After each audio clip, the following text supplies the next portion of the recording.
les propos ici sont quelque peu déformés. Séance d'entraînement au débat télé. Ces têtes de liste écolo doivent défendre leur parti dans les médias. Elles ont aussi la responsabilité de bien sélectionner leurs candidats.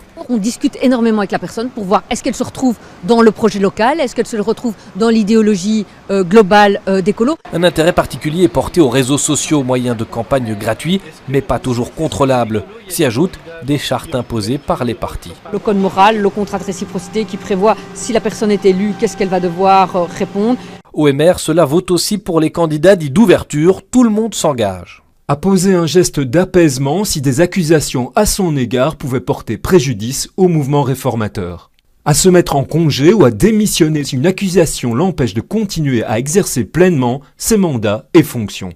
Des formulations larges qui veulent protéger les partis en cas de faute d'un de leurs candidats. Cette tête de liste a carrément exigé des preuves. Copie de leur carte d'identité, un acte de certificat de résidence et un extrait de casier judiciaire vierge pour prouver qu'ils étaient dans les conditions pour pouvoir être éligibles.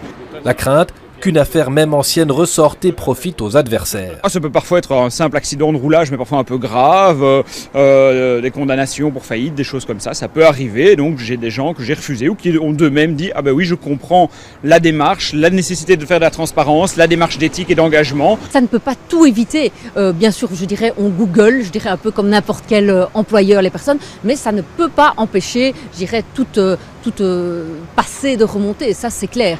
Il ne reste que quelques jours avant le dépôt final des listes. Une fois celles-ci déposées, plus moyen de les corriger.